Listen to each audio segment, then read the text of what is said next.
అందరికీ నమస్కారం. Welcome to healthy conversations with ఐడ్రీ media.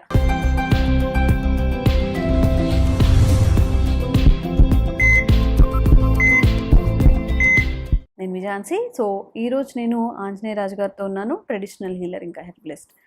చాలామందికి కంటి చూపు సమస్యలు, కొంతమందికి దగ్గరగా ఉన్నవి కనిపించవు, కొంతమందికి దూరంగా ఉండేవి కనిపించవు. ఇది కామన్గా వచ్చే ప్రాబ్లమ్స్ అనమాట. కానీ చిన్న ఏజ్లోనే కంటి చూపు మందగించడం, కంటికి సంబంధించిన చాలా రకాల ఇబ్బందుల్ని ఫేస్ చేస్తూ ఉంటారు. మరి మన కంటి ఆరోగ్యం బాగుండాలి అంటే ఏం చేయాలో తెలుసుకుందాము. నమస్తే సార్. నమస్తే. ఒక 50 ఏళ్ల వాళ్ళలో అమ్మమ్మలు ఉన్నప్పుడు ఇంట్లో వాళ్ళు చక్కగా బియ్యంలో రాళ్ళన్నీ ఏరేస్తూ ఉంటారు, చక్కగా టీవీ చూస్తూ ఉంటారు, మహా అయితే ఒక స్పెట్స్ పెట్టుకుంటూ ఉంటారు. ఇప్పుడు 10th చదివే వాళ్ళు లేకపోతే ఫస్ట్ స్టాండర్డ్ మీరు బేబీ సిట్టింగ్ అంటారు కదా, అక్కడికి వెళ్ళండి, లేకపోతే ఎల్కేజీ యూకేజీకి వెళ్ళండి, మీకు 30% కళ్ళజోళ్ళతో కనపడుతున్నారు. అవును, 7 years 8 years కూడా ఇంత సోడా బుడ్డి కళ్ళద్దాలు పెట్టుకొని చూస్తున్నారు. ఈ డిఫరెన్స్ అనేది ఎలా భర్తీ చేయాలి? అది తల్లిదండ్రులు తప్పు అంటాను, పిల్లల తప్పు కాదు అది. ఎందుకంటే వీళ్ళు జాగ్రత్తలు తీసుకోకపోవడం వల్ల వాళ్ళకి ఆ ఇబ్బందులు. ఎక్కువగా ఇబ్బంది దేనికి వస్తుందంటే టీవీ, ఫోన్, ఈ రెండాటి వల్ల. అంతకుముందు టీవీని పెద్ద విషయంగా చెప్పుకునే వాళ్ళు, ఇప్పుడు ఫోన్. అవునండి, అవును, ల్యాప్టాప్. స్కూల్స్ లో కూడా ఏంటంటే దౌర్భాగ్యం, హోంవర్క్ కూడా ట్యాబ్స్ అంటున్నారు, ఐప్యాడ్లు అంటున్నారు. వాళ్ళు అవి అమ్ముకోవడానికి బిజినెస్ చేస్తున్నారా లేకపోతే పిల్లలకి అలవాటు చేయడానికి చేస్తున్నారో తెలియదు. వాళ్ళు హోంవర్క్ కూడా దాంట్లో చేస్తున్నారు. అది కూడా చాలా మంది పిల్లలు ఏం చేస్తారు, మంచం మీద పెట్టి పడుకోవడం. ఇప్పుడు ఇంజనీరింగ్ చదివే అమ్మాయిలు కానీ అబ్బాయిలు కానీ ఆ రాత్రులు పగల అందులో ఉపయోగం ఉన్నది చూస్తున్నారో ఉపయోగం లేని చూస్తున్నారో తెలియదు, కానీ పడుకుని పొట్ట మీద పెట్టుకుని చూడడం, అలాగే రకరకాల యాంగిల్స్లో పడుకుని చూడడం వల్ల, ఆహార నియమాలు పాటించకపోవడం వల్ల ఈ ప్రాబ్లమ్స్ వస్తున్నాయేమో. ఒకప్పుడు ఇంత చిన్నపిల్లలు ఐసైట్ ప్రాబ్లం అనేది మనం ఎప్పుడు చూసింది లేదమ్మా. ఇప్పుడు ఈ జనరేషన్లో చూస్తున్నారు మీరు. మెయిన్ ప్రాబ్లం ఏంటంటే నేను అనుకోవడం ఈ టీవీ దీనివల్లే వస్తుందన్న. నెక్స్ట్ ఎక్సర్సైజ్ లేకపోవడం, సరైన ఆహారం తీసుకోకపోవడం. ఫ్రెష్ ఫుడ్ ఎవరు తింటున్నారమ్మా? అంత నిల్వ ఉన్న ఆహారాలు, కాయగూరలు, కూరగాయలు ఏ వచ్చినా కూడా అనేక రకాల పురుగు మందులు, ఎరువులు వీటితో వచ్చి. యోగా చేశారనుకోండి, ఇప్పుడు శీర్షాసనం అని చేసేవారమ్మ పూర్వం తలకిందులుగా. అది చేసినప్పుడు ఏమవుతుంది, మీ బాడీలో ఉన్న బ్లడ్ అంతా కంటిలోకి వస్తుంది, ఫేస్లోకి వస్తుంది. ఫేస్లో ఏమున్నాయి, ముక్కు, కన్ను, నోరు, చెవులు, ఇవన్నీ బ్రెయిన్. అప్పుడు ఏమవుతుందమ్మా, ప్రెషర్ పెరగటం వల్ల ఏమైనా క్లోజ్ అయ్యి ఇవన్నీ ఓపెన్ అవుతాయి. అలాగే ఎక్సర్సైజ్, కంటికి కూడా ఎక్సర్సైజులు, మనం ఈ పక్కకి పైకి కిందకి చూడడం, ఇలాగా యాంటీ క్లాక్ వైజ్ తిప్పడం, క్లాక్ వైజ్ తిప్పడం, ఇలాగనమాట. ఇలాగ తిప్పుతా వాటిని మనం తిన్న తర్వాత, ఆహారం తిన్న తర్వాత చేతులు కడుక్కుంటున్నామమ్మా. ఆ చేతులు పూర్వం ఎలా కడుక్కునేవారు, మామూలుగా కడుక్కునేవారు, లేకపోతే మరీ ఏదైనా ఎన్వి తింటా జిడ్డున్నా కాస్త మట్టి రాసుకునో బూడి రాసుకునో కడుక్కునేవారు. కడుక్కున్న తర్వాత ఆ చేతులతోటి కళ్ళు ఇలా తుడుచుకోమని ఆయుర్వేద శాస్త్రంలో చెప్తారమ్మా. అలా తుడుచుకోవడం వల్ల కంటి వ్యాధులు రావు. ఏంటి, తిన్న తర్వాత కడుక్కున్నాక జస్ట్ కళ్ళు తుడుచుకోమంటారు. అది అప్పుడు చేతులు కూడా ఎలా కడుక్కునేవారు, చక్కగా నీళ్లు ఒకళ్ళు పోస్తూ ఉంటే 2 చేతులతోటి కడుక్కునేవారు. ఇలా ఈ చెయ్యి ఒకటి ఇలా కడగడం అలా ఉంది. ఇప్పుడు మనం ఏం చేస్తున్నాం, సింక్ దగ్గరికి వెళ్ళి టక్మని సబ్బు తీసుకోవడం, రాసుకోవడం. అది పూర్తిగా విరుద్ధం. ఆయుర్వేదంలో చెయ్యి సబ్బుతోటి కడగడం అనేది, కెమికల్ తోటి కడగడం పూర్తిగా నిషిద్ధం నిజం చెప్పాలంటే. ఎందుకు అంటే, మీరు తిన్నారు, మంచి మసాలాతో కూడిన ఆహారం తిన్నారు, సబ్బుతోటి కడగల, మామూలుగా కడుక్కుని వచ్చేసరి మీరు ఇలా కూర్చున్నారు అనుకోండి, ఈ శరీరం వేడి నుంచి ఆ మసాలా వాసన వస్తానే ఉంటుంది. అవును, వస్తుంది. అవును కదమ్మా. వచ్చినప్పుడు ఏమవుతుంది, మీరు ఏం తిన్నారో మీ బాడీ మీకు జ్ఞాపకం చేస్తుంది కంటిన్యూగా. మీరు సబ్బుతోటి కడిగారు, మంచి కెమికల్ సబ్బు, మంచి సువాసన, మీరు పూర్తిగా కట్ అయిపోయారమ్మా. మీరు తిన్నదాని దగ్గర నుంచి ఆ బ్యాడ్ స్మెల్, నిజం చెప్పాలంటే అదే బ్యాడ్ స్మెల్ అంటాను. దాంతో కడగటం వల్ల ఏమైంది, మీరు తిన్న ఆహారానికి మీకు కనెక్షన్ తెగిపోయింది. అవును. ఎప్పుడైతే మీరు ఈ స్మెల్ మీ బాడీకి జ్ఞాపకం చేస్తుందో, దాన్ని అరిగించడానికి కావాల్సినవి అన్నీ కూడా మీ బాడీ తయారు చేస్తుంది. Okay, indirect mechanism. ఏదమ్మా ఇండైరెక్ట్ మెకానిజం. ఇండైరెక్ట్ మెకానిజం, అద్భుతమైన మెకానిజం. ఆ జిడ్డు ఉండటం వల్ల చేతికి ఆ స్మెల్ అనేది తగలడం వల్ల, లేదంటే తినగానే పడుకునే అలవాటు ఉంది, పడుకున్నారు, లేకపోతే మొహం మీద చేసి పడుకున్నారు, ఆ స్మెల్ అలా తగులుతూనే ఉంటుంది. అవును, తగిలినప్పుడు ఏమవుతుంది, ఆ స్మెల్ వల్ల మళ్ళీ ఆ టేస్ట్ మీకు జ్ఞాపక శక్తిలోకి రావడం వల్ల మీ సెలైవా అనేది ఎక్కువగా రావడం, ప్రొడ్యూస్ అవడం జరుగుతుంది. ఆ సెలైవాలో అద్భుతమైన ఆక్సిజన్, అనేక రకాల గుడ్ బ్యాక్టీరియా, దానివల్ల ఏమవుతుంది, మీరు తిన్న ఆహారంలో అవన్నీ మిక్స్ అవడం వల్ల మీ ఆరోగ్యం ఎంతో మెరుగుపడుతుంది అనమాట. అదే మీరు తిన్న వెంటనే కెమికల్ తోటి కడిగేసారు, తిని ముందర కెమికల్ తోటి కడిగారు. ఇవాళ మనం గిన్నెలన్నీ కూడా అనేక రకాల వెరీ స్ట్రాంగ్, ఎంత స్ట్రాంగ్ వాడుతున్నాం అంటే యాసిడ్సే అయ్యి, లేకపోతే మాడిపోయిన గిన్నె కూడా ఇలా రాత్రి ఇలా వదిలిపోతుందని పబ్లిసిటీలో ఎలా చూపిస్తున్నాం. ఆ యాసిడ్ ఏమవుతుందమ్మా, పనివాళ్ళు, మనం చాలా మంది ఇళ్లలో పనివాళ్ళు పెట్టుకుంటారు, సాగిన వాళ్ళు వాళ్ళే కడుక్కుంటారు, ఎండుకోవడలేదు, వాళ్ళు ఎక్కువ సబ్బు రాస్తే తొందరగా అయిపోతుందని వాళ్ళు రాసేస్తారు బయట లోపల కూడా.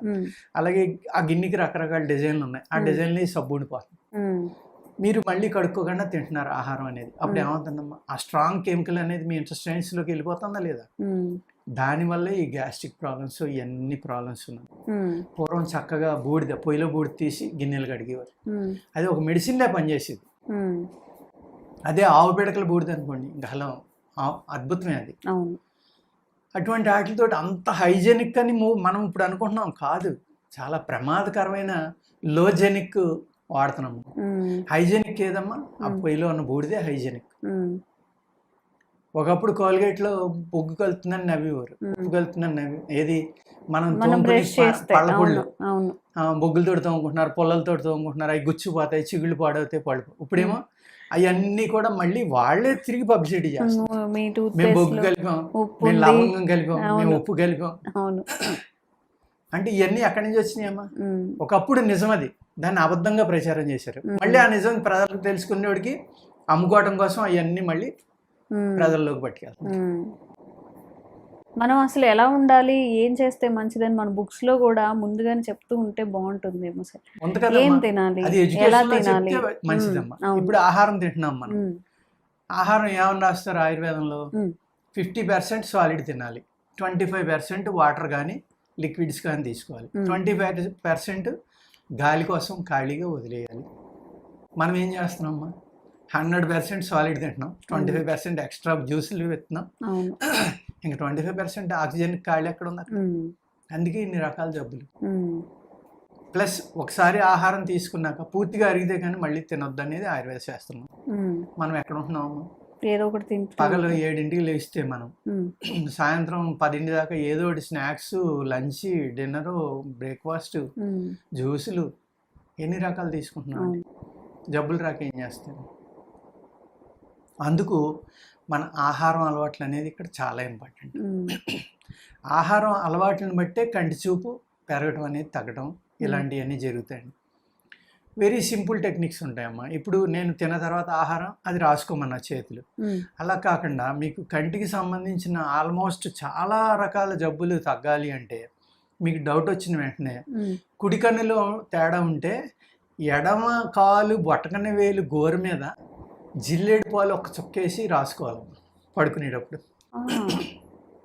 తగ్గిపోతాయి. కుడి కన్నులో ఉంటే ఎడమ కాలి యొక్క బొటకన వేలు గోరు మీద, ఎడమ కన్నులో ఉంటే కుడికాలి బొటన వేలు గోరు మీద ఒక్క చుక్క జిల్లేడు పాలు 1-2 చుక్కలు వేసి మొత్తం రాసి అలాగే నిద్రపోయి పొద్దుటే మామూలుగా కడుక్కోవాలి. ఒక 1 వీక్ 4-5 డేస్ చేస్తే సరిపోతుంది. కంటి దగ్గర ఎటువంటివి రాసుకోవాలి, ఎంత చక్కగా పనిచేస్తుంది.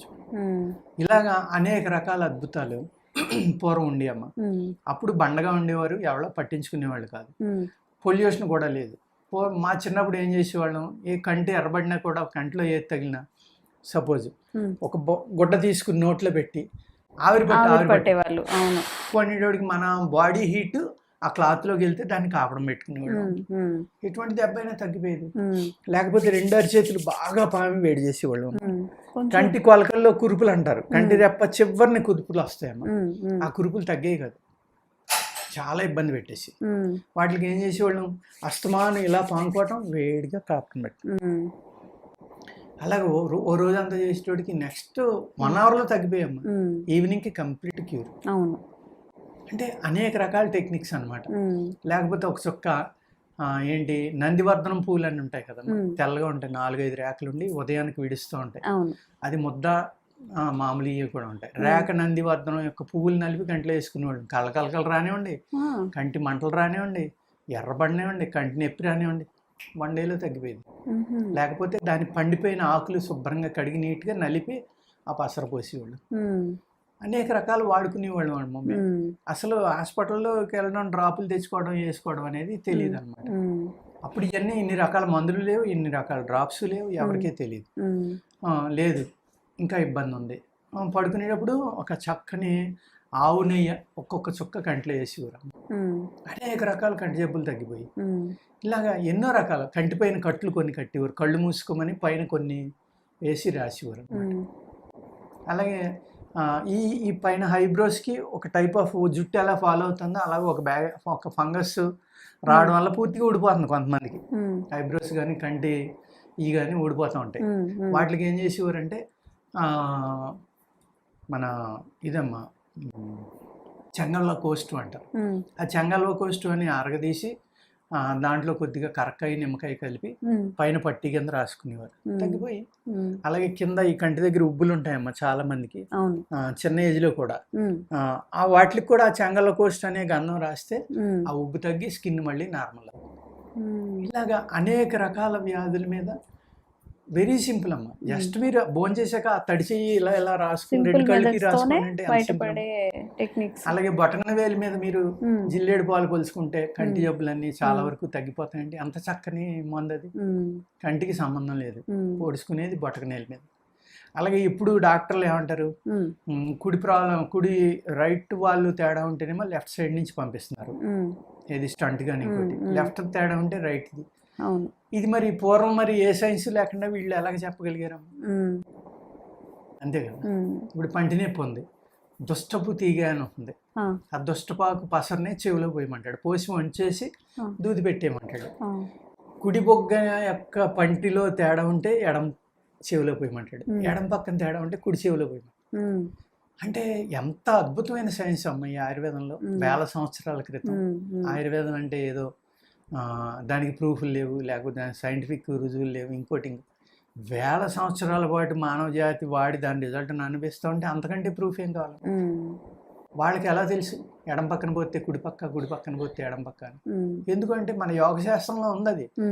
ఈడా పింగళ నాడులనే ఇలా ఇలా నడుస్తూ వెళ్తాయి, మనకి వెళ్ళి ఆజ్ఞాచక్రం దగ్గరికి వచ్చాక 2 కలుస్తాయి.